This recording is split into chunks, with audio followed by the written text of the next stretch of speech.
I pulled a dry bag from the surf, and the note inside said, "Ben, if found, I made it." 2 days later, I found bare footprints circling our cabin, and my 9-year-old told me she'd talked to a man in the trees.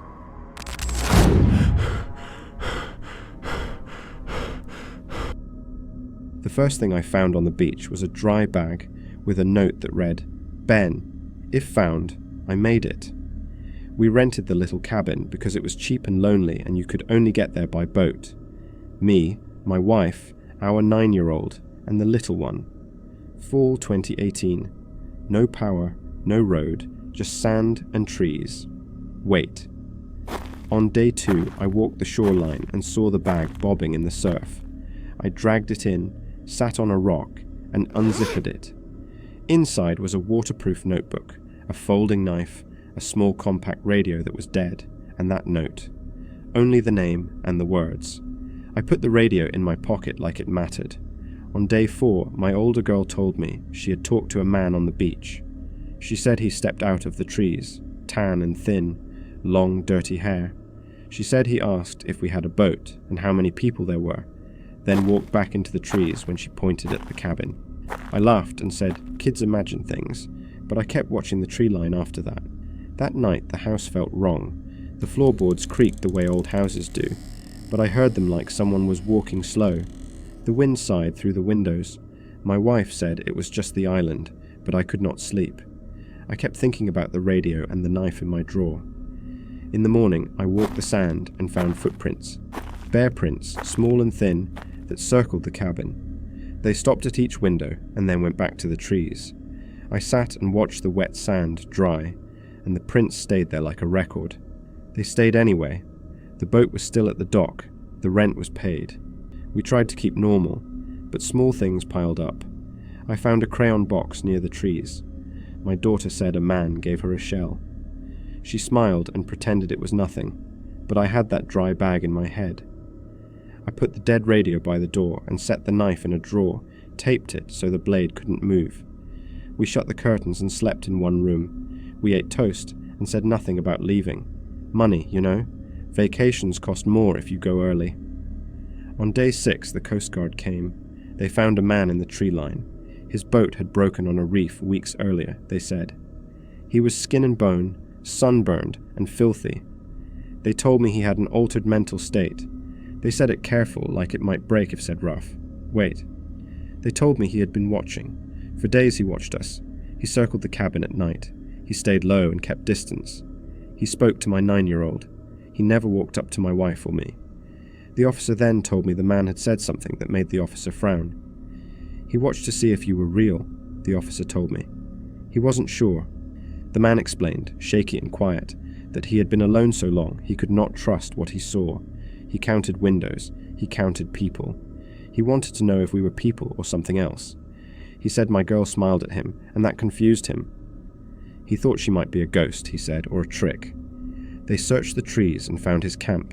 A shirt hung on a branch, coins in a bottle, notches on a stick, a folded child's drawing in a ziplock, a house, a sun, 3 stick people. I felt a cold hollow where my chest was. After they took him away, we packed fast. I dumped the notebook and the dead radio in a bin at the dock. I felt silly and sick. I kept saying I'd call later, but the island did not have a strong signal, and our life got busy again. Weeks later, a dry bag washed up farther down the coast. Inside were scraps with the name Ben, and a note that read, "If found, I made it." People shrugged. Lost men make lost notes, they said. I did not shrug. I kept looking at the water. After we left, I started doing dumb small things. I checked the locks 5 times. I left the lights on, then turned them off. I walked the path around the house and counted the windows like the man did. My wife made bad coffee and kept slicing bread when nobody ate. My little one shoved shells in her pocket and then took them out again. My 9-year-old stopped building sandcastles and sat by the door more. Pause. Sometimes when I'm alone, I see her smile. I hear my own voice say, "We should have left." I ask myself why we stayed. Money mostly. Stubbornness. A bad habit of finishing what we start. I kept thinking about the man's words. He watched to see if we were real. Wait. I do not know if the man and Ben are the same. I do not know if the man who wrecked on the reef wrote that note. I do know that a man watched us and counted and kept away until the Coast Guard took him. I know my daughter talked to him like it was normal, and I do not know what they said. At the station, the old hands tell this one and watch the new guys go quiet. One of them keeps a photo of that folded drawing on his phone. He scrolls to it and looks at it like it means something he cannot say. Hold on. I keep thinking about the footprints circling the cabin slow like a clock. I keep seeing the small shoes in the picture of the drawing. I keep the idea of that note in my head. If found, I made it. It sounds like a thing someone says when they are not sure they made it at all. If you ever go where the trees meet the sand and there is no hum of light at night, look twice. Look for single prints near the water, thin like someone walking barefoot.